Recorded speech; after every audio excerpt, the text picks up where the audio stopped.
Oops. I can get this to stand up. Oh, no. Come on. Come on, phone. Stand. Stand. Come on. Okay. Sorry about that. Hello, guys. It's Slippery Jack and still cutting out my head.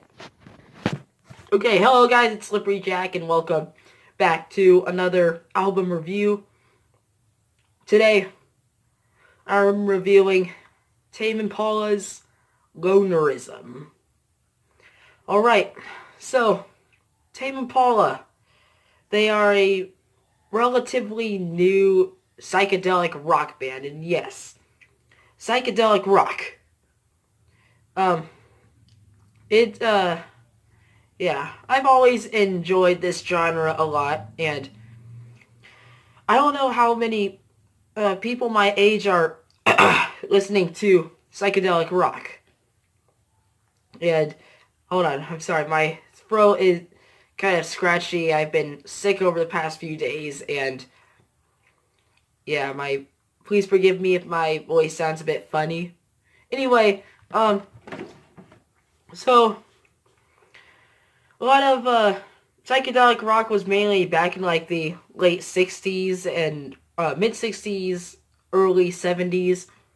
Like, the Beatles and Pink Floyd and, yeah, those kind of bands. And, what Tame Impala has done is they have brought all those sounds from the 60s and the 70s, or like mainly the 60s, and put them in the 2000s. So now, we still have, so, I was so happy when I found this band, because I knew that there was still, a band that could make, old sounding music, and I have, in case you didn't know, I have always loved classic rock, and like I said, since I was a little kid, I've been listening to artists from the 60s and the 70s. I listen to a lot more modern artists now. Well, not the mainstream artists. I got like Arctic Monkeys and all those electronic guys I was talking about in other videos, and make sure you check those videos out. But yeah, I remember when I was a little kid, my parents introduced me to the Kinks, and I loved them so much, and I just like played them to the ground when I was in like my kindergarten year.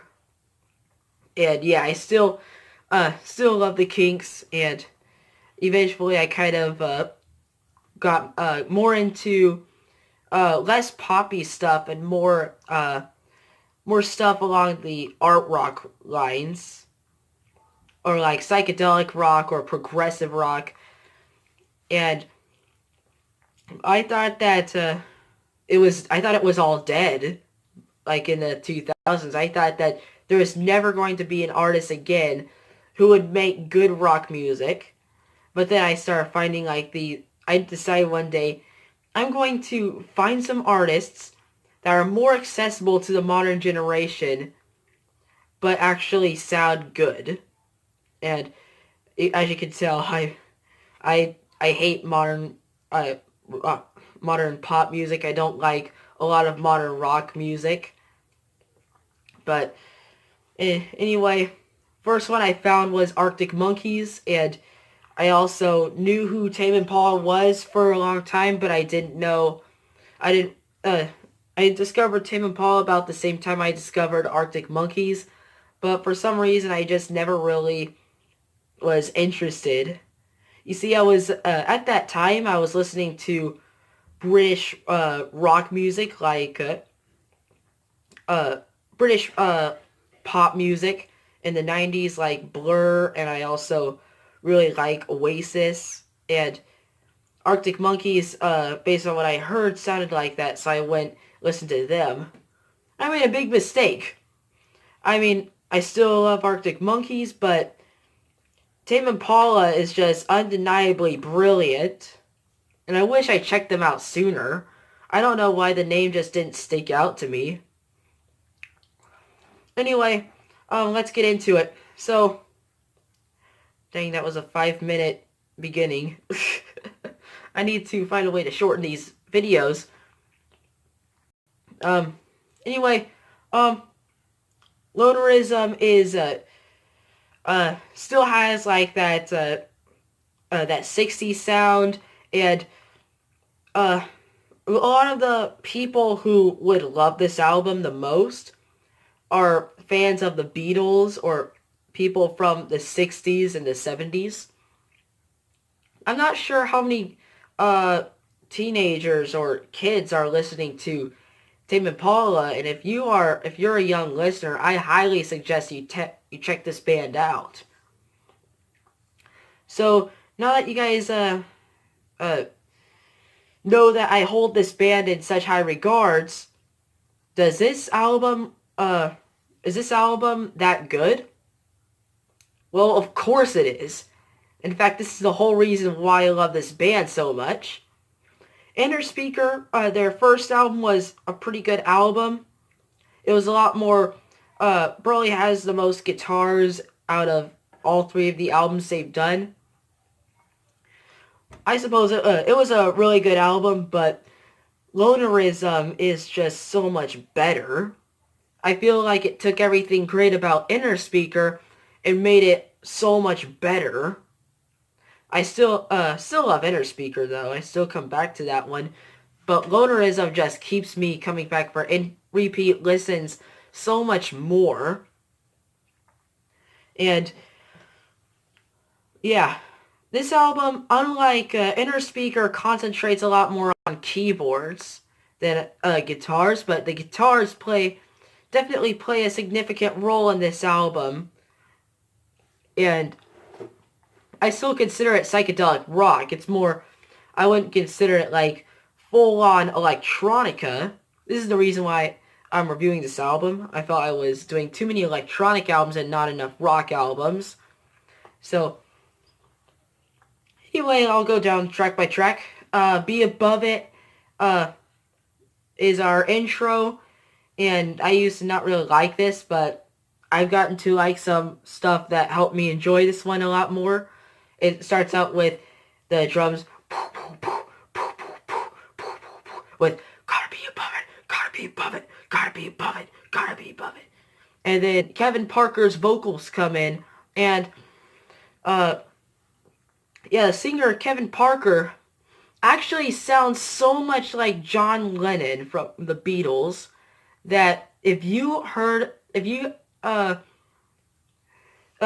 were hearing Tame Impala's song for the first time and you didn't know it was them, you might even think it's the Beatles, because I swear he's imitating John Lennon. I used to make jokes about it being John Lennon in disguise. Anyway, it has like these synth washes that come in. I love the wavering effects that are used throughout this album. And I don't believe there's any guitars on this song. This is like a full-on electronic song. And, oh yeah, also the drums have like this cool effect going on where parts of them will start slowing down, kind of making it sound like an IDM beat. Then there's Indoors Toy, I don't know how to pronounce it.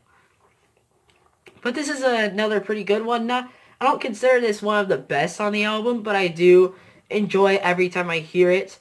And I love this song, what am I saying?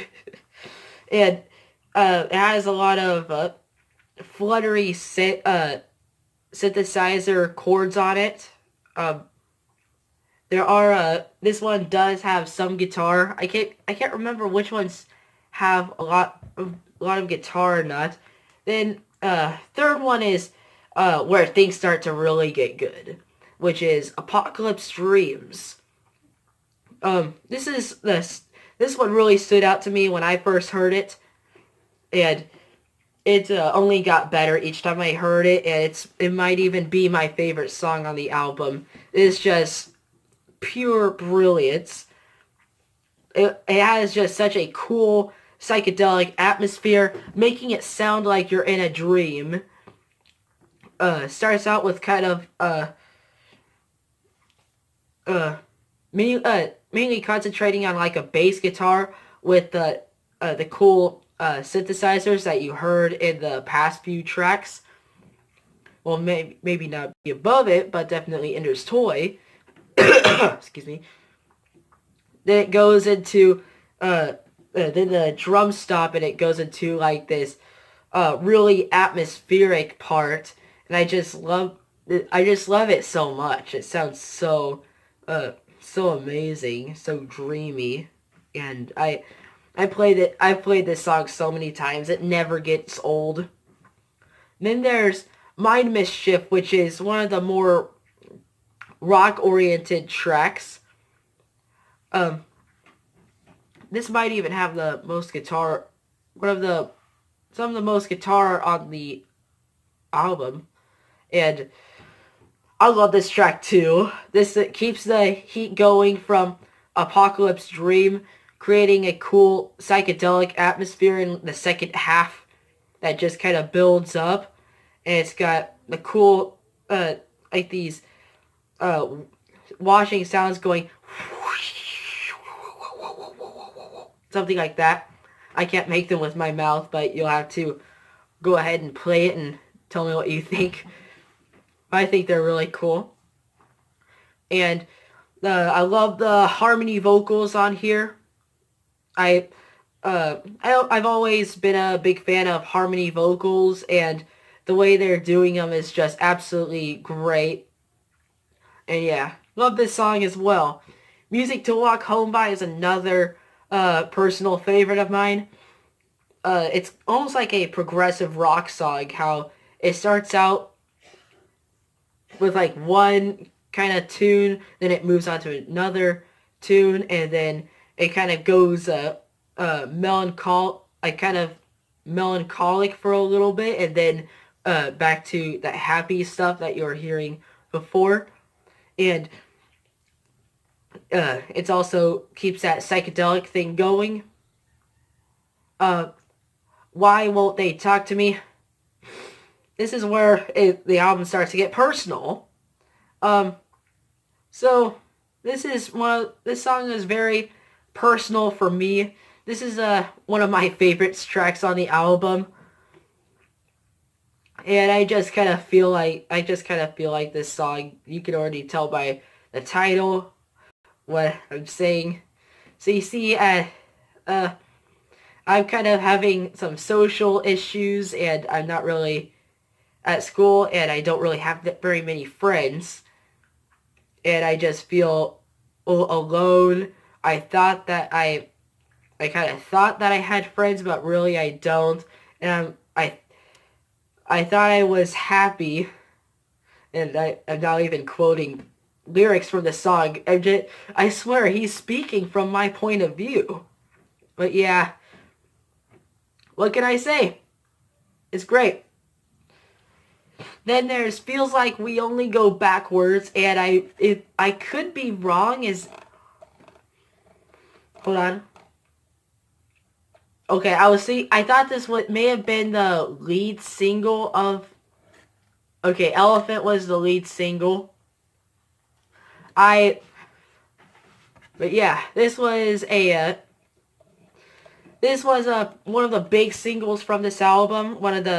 Apparently one of the big fan favorites, and it's definitely a fan favorite of mine. I love like the dream pop kind of thing they're doing here. Well, I'm not sure I could say there, because Tame Impala, by the way, is pretty much only Kevin Parker with occasional collaborations, and the real band is there really only in the live shows.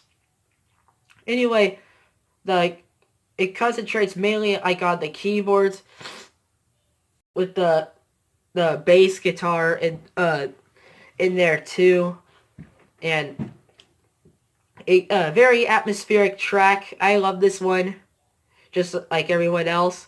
Keep on Lying.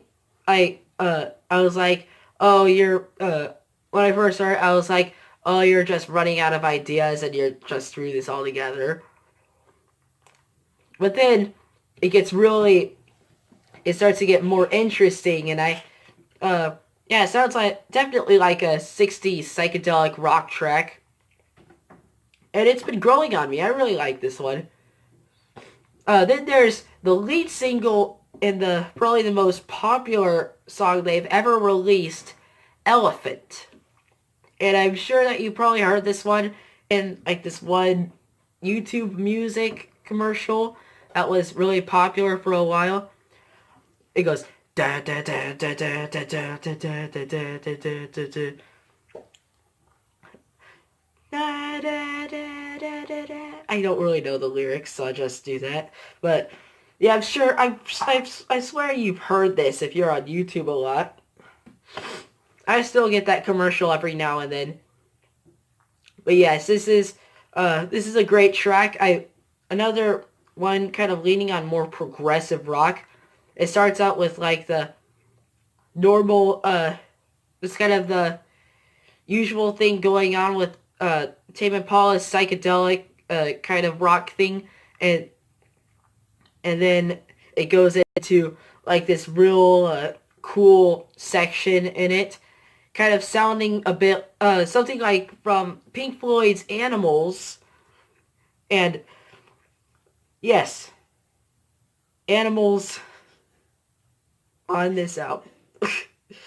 Well, and not Animals on, why did I say Animals on this album? Animals' influence on this album. And by the way, I may actually review that album sometime. But anyway, back to Lonerism. It comes back to Elephant comes back to its normal jam that started with, and this is one of the probably the one of the more this is one of the more marchy songs on the album. And yeah, what can I say? It's great. She Just Won't Believe Me. It's just kind of a short interlude. It's about 1 minute long, and I suppose it's all right. It's just it's almost like a straight ambient track with the keyboards doing this drone kind of thing. And it, with Kevin Parker repeating the song's title. Then there's the two last tracks, which is nothing that has happened so far has been anything we could control. This is a pretty good one. I think that I love how the vocals are done, and all the keyboards and everything is just well put together. I don't have much to say on this one, but I think it's pretty good. And we end with this with Sun's Coming Up, which is kind of this starts out as a straight piano track, and I was like, this is kind of a strange way to end a psychedelic rock album. Nothing psychedelic about it in the beginning. Then it goes into like after the piano stops and Kevin Parker's lyrics stop, then there's like all these guitars that come in, and it's yeah, just with all the like these psychedelic effects all over them, and this makes it a really cool track. Not one of the best ones, but it's cool. I think it's a good ending to the album, and if I had I think I could live without this one. But if someone asked me if I could take it off the album, I probably wouldn't. I just can't imagine this album without it. So anyway, overall, I think there's a lot to love about this album. Everything was executed very well, from the cool guitar effects and the keyboard effects to Kevin Parker's lyrics and vocals. And the lyrics on this album are also very complex. And the drumming is very crisp and soulful. And Also, I kept this. Dang, this is a long video. I'm sorry about this, guys. There's a. It's just that Tame Impala is quite the loaded topic. Anyway, there's actually this album is actually a concept album. Believe it or not, it's as you can tell by the title, it's got a repeating theme of isolation. So it's kind of about this character, kind of a younger guy, and he doesn't really know where he belongs. He doesn't seems to have like some social issues or like something like that. I haven't really taken apart the album, but this is just from what Kevin Parker has said that I'm interpreting it by. And eventually he just kind of realizes that he's more of a loner. And like near the end of the album, there's some stuff that turns out that like there's some problems with being a loner, kind of being lonely. And you can also tell by the cover here that like it's a gated I can't even see the cover right now, so I have to look at it. There's like a gate, and then there's all these people there.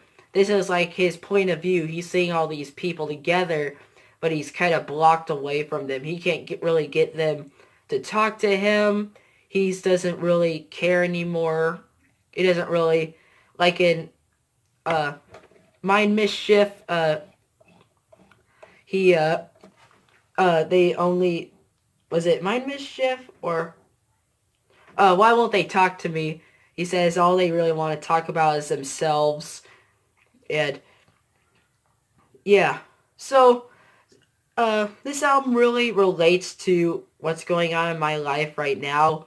And if you're feeling lonely, then I would definitely recommend this album. It can help you through some tough times when you're...